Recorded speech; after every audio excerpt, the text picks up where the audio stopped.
Olá, tudo bem? Seja muito bem-vindo à Semana da Sutura Perfeita.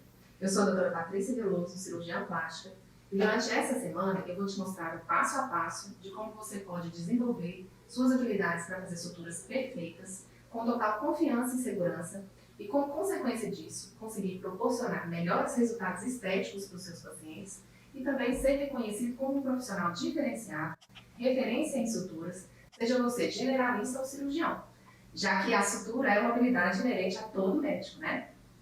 Talvez você não saiba, mas muitos médicos não dominam completamente a arte da sutura e concluem o procedimento sem perceber os detalhes importantes que lá na frente vão interferir na estética da cicatriz. Só que os pacientes estão cada vez mais atentos e mais exigentes e não querem passar por um novo procedimento para reparar uma coisa que já poderia ter sido feita lá no primeiro momento. E a origem desse problema geralmente está no período de graduação, quando o assunto sutura, na maioria das vezes, é abordado de forma superficial e através de metodologias tradicionais que, a meu ver, dificultam o aprendizado. Sem contar que é recorrente a queixa dos alunos em relação à pouca prática das suturas. A gente forma e cai direto no mercado de trabalho, né? A gente tem sede de trabalhar, né? E pega plantão, pega PSF também. E muitas vezes a gente não tem a oportunidade de suturar durante o internato, né?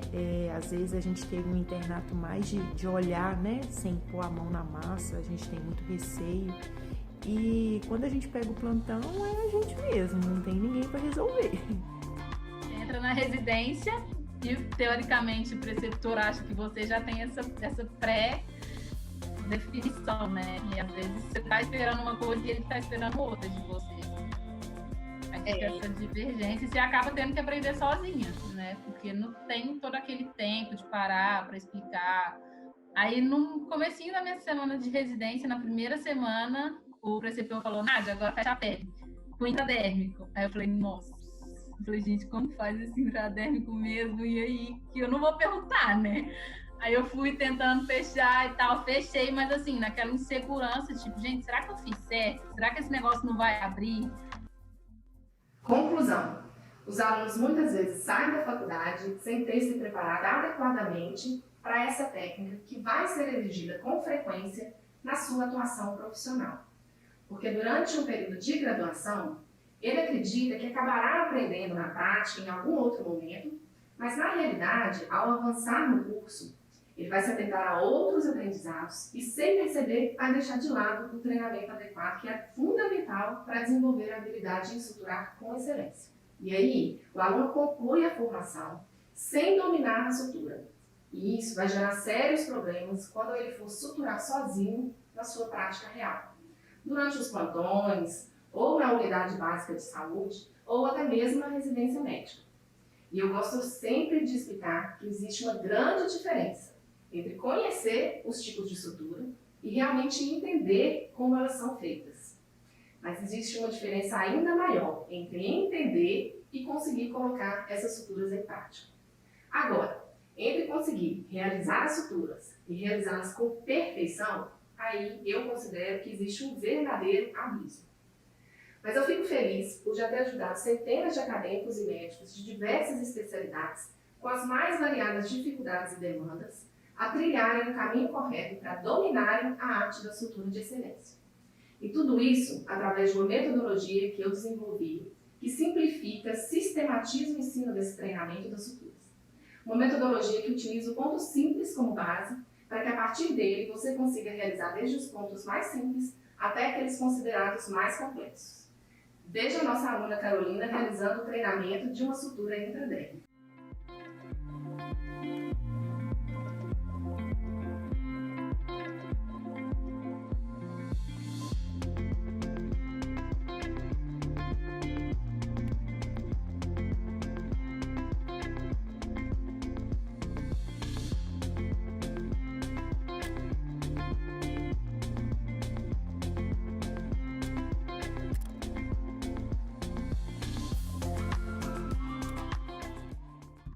Estamos falando em dominar a arte da sutura de maneira diferente do que a maioria das pessoas faz, para que você consiga o melhor resultado para o seu paciente, realizando suturas com perfeição, independente de qual seja a sua especialidade. Porque é isso que o paciente espera. Um procedimento seguro e eficaz, mas também que possa proporcionar uma cicatriz agradável esteticamente. E pode ser que você pense que dominar a arte da sutura perfeita seja algo muito distante da sua realidade hoje, ou que você precisa de muitos materiais caros para fazer o seu treinamento. Mas a verdade é que não. Basta você ter os materiais básicos e fiquem tranquilos que durante essa semana eu mesmo vou orientá-los sobre os melhores caminhos para ter um kit de sutura adequado ao seu treinamento. Eu estou falando tudo isso para que você possa entender que dominar essa habilidade técnica com excelência é possível sim, independente se você é acadêmico, médico, recém-formado ou até mesmo que você já tenha anos de profissão, mas que ainda queira se aperfeiçoar mais. Eu garanto para você que isso é totalmente possível, ainda que você acredite em não ter habilidade motora para alcançar esses resultados. Eu, particularmente, vi a sutura como um bicho de 7 cabeças, porque eu nunca considerei que eu tivesse muita destreza manual, muita habilidade com as mãos. E depois eu vi o quanto era simples, exatamente esse o nome, eu acho que não tinha outra denominação melhor. Cheguei a pensar, nossa, é só isso, é só praticar mesmo, é só levar a sério. E foi o que mais me deixou satisfeita, porque eu tinha muito medo de sair frustrada por não conseguir desenvolver. Para que vocês possam entender a origem desse método, eu gostaria de falar um pouco mais sobre a minha formação e a minha experiência profissional. Eu cursei medicina na Universidade Estadual de Montes Claros, São Lemontes, fiz residência em cirurgia geral pelo Hospital dos Servidores do Estado de Minas Gerais, IPSENG, e em cirurgia plástica pela Fundação Hospitalar do Estado de Minas Gerais, Rede FEMIG, com título de cirurgião plástico reconhecido pelo MEC e pela Sociedade Brasileira de Cirurgia Plástica. E durante 3 anos, eu fui professora do curso de medicina da Universidade Federal de Diamantina, período durante o qual eu desenvolvi um projeto em conjunto com os acadêmicos, que resultou na autoria do livro Cirurgia Ambulatorial, uma abordagem prática. E voltando um pouco mais em tempo, relembrando a minha vida acadêmica, eu me lembro de ter sido sempre apaixonada por técnica cirúrgica, desde o início. Então eu comecei a treinar sutura desde muito cedo. Só que a maioria dos meus colegas não faziam assim. E aí eu consegui identificar a importância da prática constante, porque eu presenciei algumas situações em que eles chegavam a querer trocar plantões e atividades que exigiam a necessidade de suturar. Tamanha era a insegurança deles ao realizar esses procedimentos. E problemas semelhantes a esses eu vi se repetindo em 2015, quando comecei a ministrar aulas na Faculdade de Medicina. Mesmo explicando em detalhes, eu percebi que muitos alunos ainda tinham dificuldades para compreender a diferença entre os principais tipos de suturas. Foi então que eu percebi na prática que replicar os conhecimentos de sutura de forma clara e dinâmica não eram tão simples assim. A evolução dos alunos acontecia, mas não da forma como eu gostaria. E isso acabou me deixando um pouco frustrada. E aí, a dificuldade maior que eu enfrentei foi a falta de um recurso didático e metodológico para ensinar de forma diferente e eficaz. A partir de então, eu comecei a aprofundar no estudo sobre as metodologias de ensino e, ao final de 3 anos, eu cheguei à conclusão de um método prático que simplifica para o aluno o aprendizado das suturas. Eu elaborei uma metodologia de ensino própria, a qual eu intitulei Com Todo Ponto é Simples, que mudou completamente a forma como eu ensino os meus alunos a suturar hoje. E com esse método, eu agora tenho a satisfação de ver os meus alunos conquistarem confiança, segurança e resultados de excelência em sutura. E tenho também a tranquilidade de saber que esse método é claro, simples e capaz de ensinar de forma leve e até mesmo relaxante esse universo das suturas. Eu me esforcei muito para criar essa metodologia simples que pudesse ser replicada por alunos de perfis variados e que todos conseguissem seguir e ter resultados excelentes em um curto período de tempo. E para facilitar o caminho para acadêmicos e profissionais, eu vou compartilhar durante essa semana o início dessa jornada para que você também possa aprender a realizar suturas perfeitas e refinadas com habilidade e segurança. Quem já foi meu aluno sabe que meu método é verdadeiramente útil e simples e que, além de exercer o meu papel como médica, eu tenho uma grande paixão por ensinar e ajudar o maior número de médicos e acadêmicos e assim dominarem a arte de suturar com perfeição. Eu acredito de verdade que nós podemos oferecer um serviço de excelência aos nossos pacientes, ajudando-os a ter as melhores lembranças dos procedimentos, além de cicatrizes mais agradáveis do ponto de vista estético. Todos sabemos que a cicatriz estética gera uma grande insatisfação entre os pacientes e que por isso nós, como médicos, temos uma importante missão pela frente.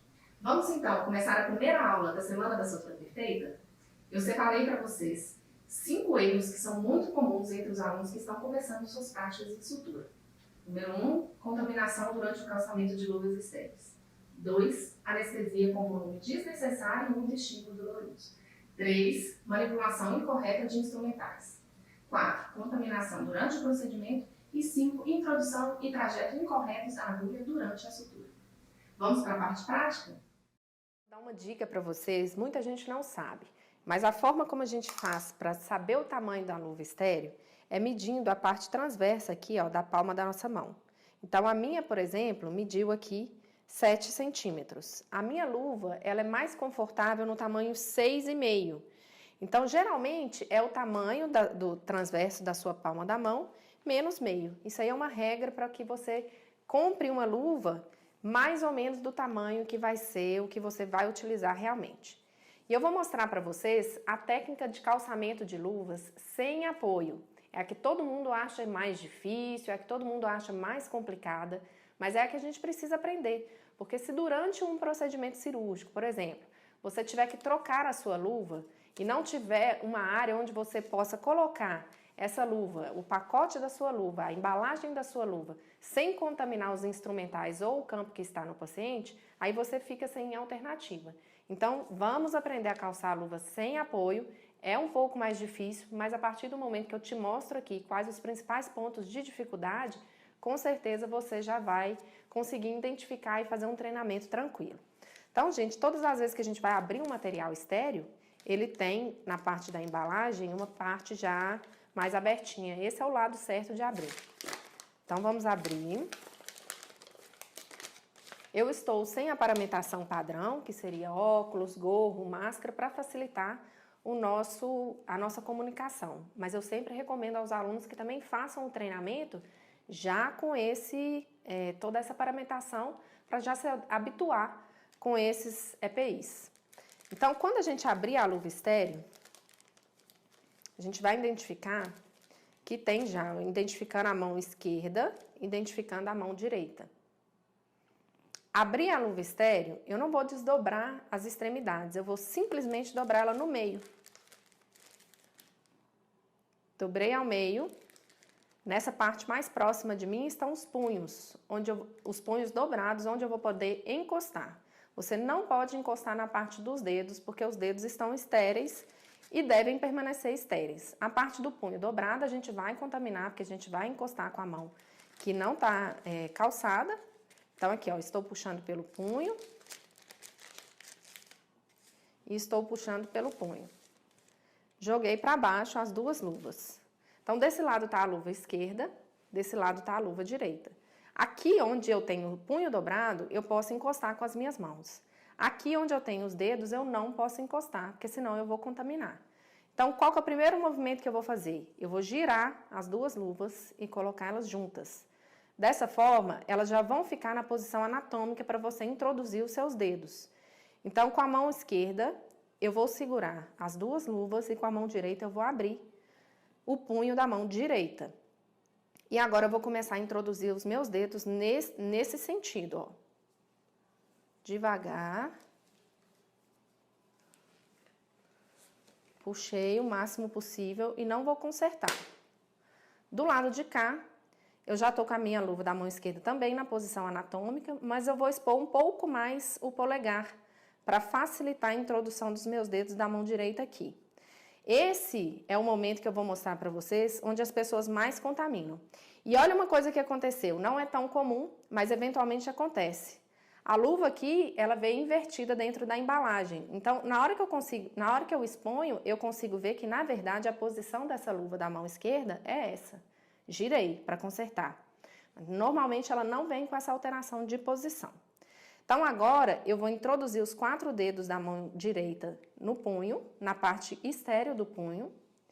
E vou tomar todo o cuidado possível, porque esse é o momento em que todo mundo tende a contaminar. Inclusive profissionais já formados, já especializados, muitas vezes eu vejo na prática real que às vezes as pessoas acabam encostando o seu polegar aqui. Aqui está estéreo, o polegar está estéreo e aqui não está estéreo. Então, eu não posso encostar o que está estéreo nessa parte do punho dobrado.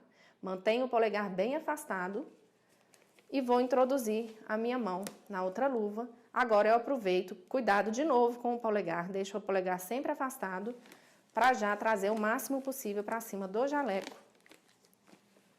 E agora é a hora de consertar os dedos. Então, ó, a mão de cá eu não vou encostar lá no punho para não correr o risco de contaminar. Eu vou ajustar o máximo possível puxando aqui e vou ajustar o máximo possível puxando do outro lado.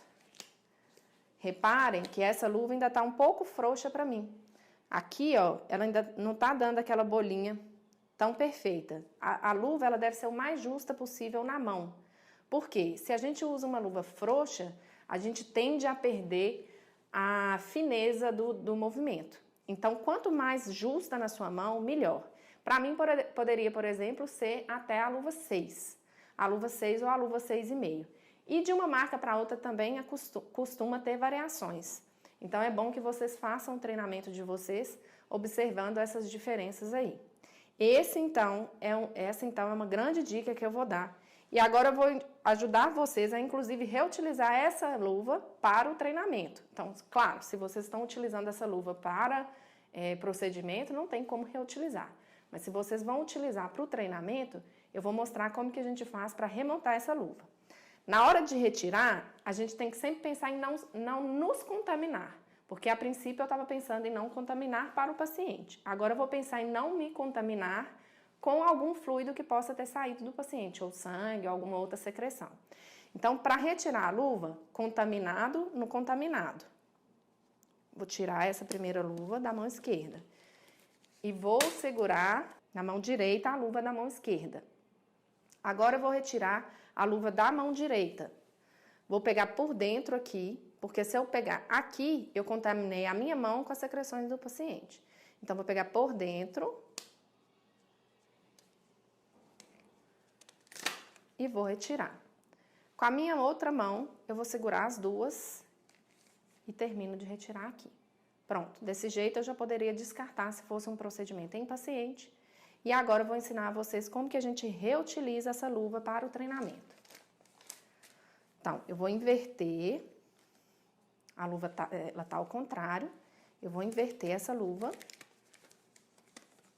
vou soprar, não precisa encostar a boca, só de longe, e vou inverter todos os dedos. Olha, a posição do polegar, ela tá aqui, então essa é a luva da mão direita. Já vou dobrar até achar a marcação e já vou colocar aqui na mão direita. Dentro da embalagem, como ela veio originalmente. Mão direita. O polegar para cima aqui. Vou inverter a segunda luva. E vou soprar de novo. Inverter o punho. Inverter o punho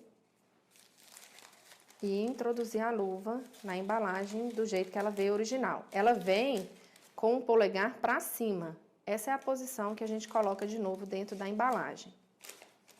Dobrei. Dobrei no meio de novo. Dobrei mais uma vez. Vou colocar dentro da embalagem que veio originalmente. E agora eu consigo reutilizar essa luva para o treinamento. Vou me reposicionar aqui para que a gente possa seguir para as outras etapas de demonstração.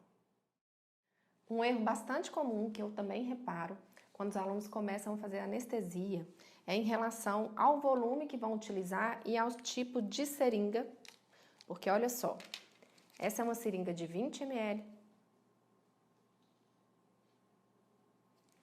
essa é uma seringa de 5 ml, e essa aqui é uma seringa de 1. Reparem que todas elas têm mais ou menos o mesmo tamanho. Isso vai fazer com que, se você utilizar essa seringa, essa ou essa, você vai introduzir o anestésico mais ou menos com a mesma velocidade e vai colocar mais volume quanto maior for o tamanho da seringa. Então, a dica que eu dou, Tentem evitar a infiltração com seringas grandes como essa. Normalmente são as seringas que a gente tende a abrir nas unidades de pronto atendimento, mas pesquisem se vocês têm disponibilidade de seringas menores, como as de 5 ou 3 ml, eventualmente até a de 1, porque isso faz com que você gaste menos anestésico e provoque menos dor durante a infiltração. Uma outra dica que eu vou dar é, ao introduzir a agulha, reparem que essa, por exemplo, é uma agulha 40x12, ela é longa e ela é muito calibrosa. Ó, agulha 40x12. Ela é muito boa para fazer aspiração do anestésico, mas não é legal para fazer infiltração, porque causa um estímulo muito doloroso. Então, a gente reserva ela mais para aspiração do anestésico. E essa é a agulha 13x4,5. A maioria das vezes vocês vão conseguir também ter no serviço de vocês a disponibilidade dela. Essa agulha aqui, gente, ela é conhecida como agulha de insulina. Então, ao fazer a introdução do anestésico, a infiltração, a gente vai tender a utilizar essa agulha, ao invés de utilizar agulhas mais longas como essa. E aí, uma dica que eu vou dar é, quando você for fazer a introdução do anestésico, vou montar a agulha. Quando vocês forem fazer a introdução do anestésico, aqui, por exemplo, eu estou simulando um bloqueio de campo, onde eu tenho aqui no centro uma lesão, ao redor a elipse que eu marquei, que eu vou retirar de pele, e em tracejado de vermelho eu tenho o bloqueio anestésico. Então, gente, geralmente os livros nos indicam para começar a anestesia aqui, direcionar essa seringa para cá, essa agulha para cá. Depois a gente faz o tracionamento da agulha, redireciona para este outro ângulo. Então, aqui, por exemplo, a gente já teria toda essa área aqui anestesiada. E aí, geralmente, os livros nos indicam para vir fazer um outro ponto aqui, um outro botão anestésico e repetir o movimento para lá e para cá. Qual que é a dica que eu dou para vocês? Concordam que se a gente fizer com essa técnica, o paciente vai sentir estímulo doloroso aqui e aqui?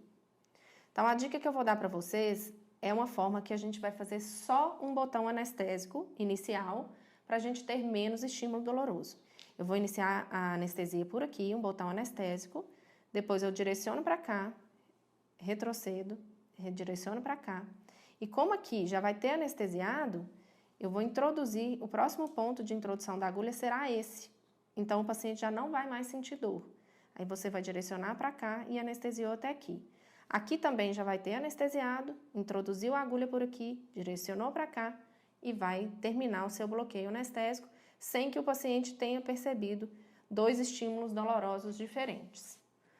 Eu vou mostrar para vocês agora uma outra etapa que eu considero fundamental e que realmente a gente entende que é uma das coisas que se repetem mais como erros dos acadêmicos no início, que é a manipulação dos instrumentais.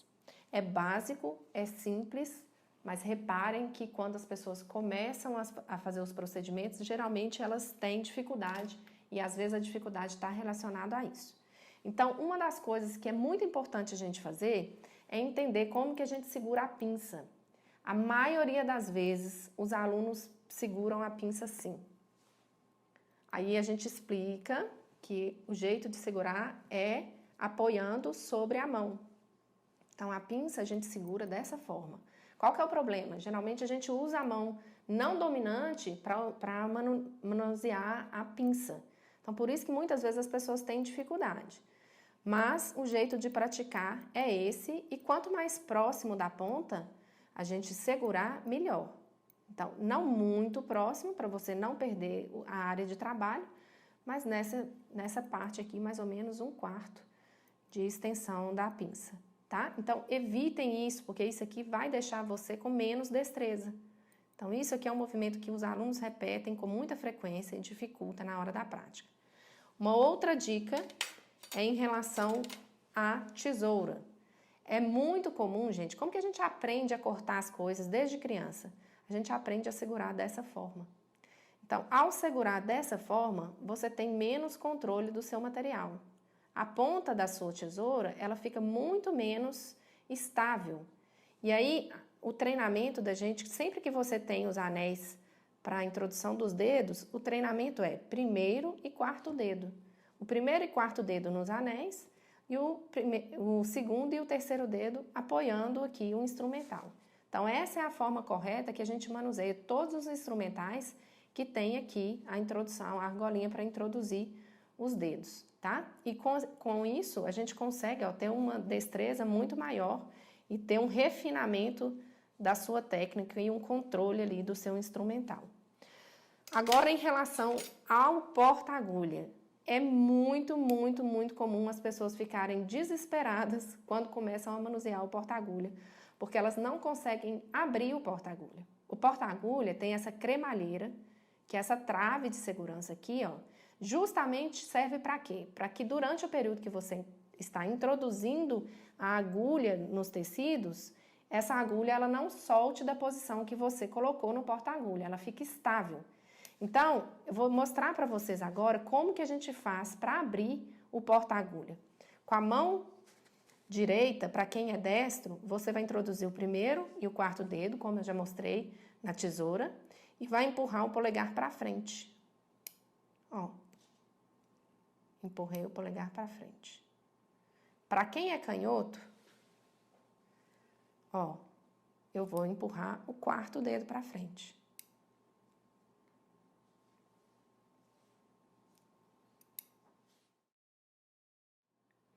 Uma outra abordagem muito frequente é quando os alunos começam a fazer suas suturas assistidas pelos preceptores ou, eventualmente, quando começam a fazer esses procedimentos sozinhos, já graduados, é a contaminação do instrumental fora do campo. Então, por isso que eu sugiro esse treinamento já com o campo fenestrado e ficar muito atento, porque na grande maioria das vezes, vocês vão fazer os pequenos procedimentos, aqueles ferimentos mais simples, vocês vão abordar sem estar com todo o seu avental estéreo, como eu estou aqui de jaleco. Então, é importantíssimo lembrar o tempo inteiro que não pode encostar nada do que estiver estéreo no seu jaleco. E aí eu já vou começar com uma dúvida, com um procedimento muito frequente, que é de ajustar o instrumental na roupa. Automaticamente, inconscientemente, a gente faz isso durante os procedimentos cirúrgicos e tudo bem se você tiver de avental estéreo. Mas se você tiver de jaleco ou de pijama cirúrgico e não tiver estéreo, lembra sempre, você não pode encostar nada que não tiver estéreo na sua roupa, no que não tiver na luva, na parte estéreo. E além disso, vamos tomar muito cuidado, principalmente com o fio, porque se você tiver com um fio longo, como esse, por exemplo, quando a gente começa a suturar, geralmente o fio está bem longo. E aí o que é muito comum de acontecer? O aluno começa a suturar e o fio acaba indo para o local onde não está estéreo. Então, considerando aqui que o estéreo seria só o azul mais claro, se o aluno deixou o fio encostar ou na sua roupa, ou na parte onde não está estéreo, a roupa do paciente, ou algum outro tecido que não faça parte do seu campo estéreo, contaminou, você tem que parar o procedimento, identificar isso, parar o procedimento e tomar todas as providências necessárias para que você não leve essa contaminação adiante para o paciente. Muito cuidado também para quando você estiver com o jaleco, não ficar encostando o jaleco no campo estéreo e nem no paciente na parte que já tiver degermada, realizada a antisepsia. Essas são as principais dicas em relação à contaminação durante o procedimento. E outra coisa, não deixe o seu instrumental em cima do paciente, porque o paciente vai movimentar, é diferente aqui. Aqui eu estou fazendo um procedimento teste, treinamento, onde que não vai ter movimentação. Então, essa tesoura não vai cair, essa pinça não vai cair. Se você começar a acumular materiais em cima do paciente, o paciente vai movimentar, ele vai movimentar em algum momento, principalmente nos procedimentos que a gente faz a nível ambulatorial, que o paciente está acordado. Então, vai acabar caindo um instrumental seu no chão e contaminar também, e você vai ficar sem instrumental, talvez vai ter que parar tudo, pegar um outro kit, se você não tiver reposição no seu kit. Então, use o apoio da sua bandeja, na sua mesa de maio ou numa outra mesa acessória que você tiver, para evitar que isso aconteça. Um outro erro muito frequente é a forma como o aluno introduz a agulha na pele e como a gente passa essa agulha através da pele e dos demais tecidos. Isso, inclusive, não é frequente só entre os alunos, não. Outros profissionais, eventualmente, eu observo que também cometem esse tipo de erro. Então, na hora que a gente for introduzir a agulha na pele ou no outro tecido, lembrar sempre que o ângulo de introdução é a 90 graus. Então, eu não posso introduzir a agulha assim, porque ela vai traumatizar mais a pele. Eu tenho sempre que lembrar que a pontinha da agulha, a ponta da agulha, ela deve estar a 90 graus. E aí depois, para passar a agulha, eu tenho que fazer a curvatura dela. E aí, se eu percebo que eu vou sair num local diferente do que eu planejei, eu volto um pouquinho atrás, redireciono e faço a curvatura da agulha até ficar perfeito onde eu planejei de sair com essa agulha. Ó, de agora em diante, eu vou continuar tracionando, empurrando aqui a agulha, ó, pela extremidade distal dela. E agora eu pego a agulha por aqui e continuo fazendo a curvatura. Muitas vezes, o que os alunos fazem? Nesse momento, eles empurram, eles empurram a agulha sem fazer o movimento curvo. Então, se você não obedece o movimento que a agulha tem que fazer, você vai entortar a sua agulha e vai também danificar mais os tecidos ali por onde você está introduzindo.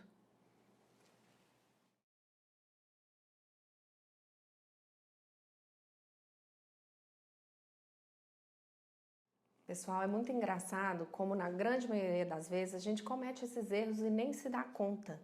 E aí o que eu queria deixar de dica para vocês é, da próxima vez que vocês forem fazer o treinamento, coloquem um celular no tripé ou peçam alguém para filmar para vocês, que com certeza vocês vão conseguir identificar aí pelo menos 2 desses 5 erros que todo mundo comete. E aí vocês vão conseguir melhorar mais rapidamente. E eu queria tranquilizar vocês, porque eu também, quando comecei meu treinamento, eu cometia também esses erros. Só que eu queria ter alguém que pudesse me avisar, me dar essas dicas para que eu pudesse melhorar ainda mais rápido. Então, aproveitem bem essas dicas que eu estou dando para vocês, façam isso da forma como eu estou falando, observem esses erros, se vocês estão cometendo ou não, e aí vocês vão realmente percorrer um caminho que é o caminho certo e vão percorrer um caminho de uma forma muito mais suave para chegar mais rápido à sua sutura de excelência. Na próxima aula, que vai ao ar na quarta-feira, eu vou dividir com vocês 6 segredos técnicos que eu utilizo no meu dia a dia e que te proporcionarão elevar e muito o nível de qualidade das suas suturas. Entre eles, um intradérmico diferenciado, com os fios totalmente internalizados na incisão, de forma que o paciente vai perceber a excelência do seu procedimento. Até agora, o que você achou? Pronto para colocar em prática? E para que o conteúdo dessa semana fique ainda mais completo, eu gostaria de ouvir de você. Qual é a sua maior dificuldade com a sutura? O que você acha que falta para você conseguir melhorar a qualidade da sua sutura? Coloque aqui nos comentários e eu vou fazer o possível para responder a cada um de vocês. E para facilitar a nossa comunicação, eu vou deixar aqui embaixo o link do nosso grupo no Telegram. Por lá, nós também vamos enviar para você o link da aula 2. Um grande abraço e até quarta-feira. Faz a gente ir adquirindo excelência nos pontos, entende? Essa repetição vai automatizando os procedimentos, vai automatizando a nossa performance de desempenho. E eu penso que quando estamos dentro do centro cirúrgico, temos que ser mais espontâneos. A técnica já tem que estar mais refinada. Parece banal, mas às vezes o simples fato de você saber pegar uma porta-agulha faz toda a diferença. Os detalhes vão fazendo a diferença no desempenho, na hora de uma cirurgia, na hora de você fazer uma sutura, entende? Ensina a pegar no porta-agulha, colocar a agulha, ensina a pegar corretamente no bisturi. Então, essa é uma infinidade de coisas que é enriquecedor, sabe? Oi, meu nome é Ana Carolina e eu sou aluna do 7º período de Medicina. Desde o começo da faculdade, conversando com alguns veteranos, eu ficando um pouco preocupada com alguns aspectos práticos do curso que nós não temos contato suficiente na graduação, entre eles as suturas. Cheguei a fazer algumas atividades de um dia pela própria faculdade, senti que aprendi bastante, mas não era suficiente. Treinar em casa é muito importante, mas a gente não tem sempre o feedback do professor. E eu acredito que uma sutura bem feita, ela é boa não apenas no sentido funcional e estético, como também ela demonstra para o paciente a destreza do cirurgião, já que ele não consegue ver o que foi realizado durante o ato operatório internamente no corpo dele, o que ele consegue ver é o que fica depois, que seria então a sutura e a cicatriz mais tarde. Então é uma segurança a mais que você passa para o paciente se essa sutura for bem feita. Eu aprendi a suturar de forma didática e descomplicada, com um método personalizado, exclusivo, que foi desenvolvido por ela, que é o Todo Ponto é Simples, pensado nas maiores dificuldades apresentadas pelos acadêmicos de medicina, pelos médicos recém-formados, pelos residentes em relação à sutura. A sutura perfeita, ela é uma realidade, a evolução é constante. Eu fico impressionada, assim, que tipo, eu já tive contato com vários cirurgiões e quem me faz, assim, amar mais a cirurgia é a doutora Patrícia. Eu tento agradecer, mas eu nunca sou capaz, nunca tenho palavras suficientes para agradecer o tanto que ela me ajudou. E a gente tem que ter noção que quando a gente faz as coisas porque a gente ama, porque vocês podem ver que tudo que ela faz é porque ela ama muito, ela ama muito. Ela ensina para o máximo de pessoas possíveis. Teve um dia que estava caindo, o céu estava caindo, e ela foi dar a aula pra gente lá na Liga de Cirurgia, sabe? Porque ela ama, é isso que ela faz. E se vocês tiverem a oportunidade de passar mais tempo, sabe, de fazer o curso com ela, é uma coisa assim única. E eu sei que eu vou ser uma grande cirurgiã por causa dela. Eu sei que eu vou. Sim, é possível, sim. Você vai ganhando confiança, você vai pegando costume com instrumental, com profundidade de inserir a agulha, né? Então, assim, você vai criando uma confiança com a sutura. Você vai perdendo o medo, porque assim, você vai ter a técnica. Imagina se você chegar na hora do procedimento inseguro e sem saber a técnica. Então, assim, eu já sei a técnica. E agora eu estou confiante que eu sei e vou chegar lá e fazer. Eu já tenho confiança em fazer aquele procedimento.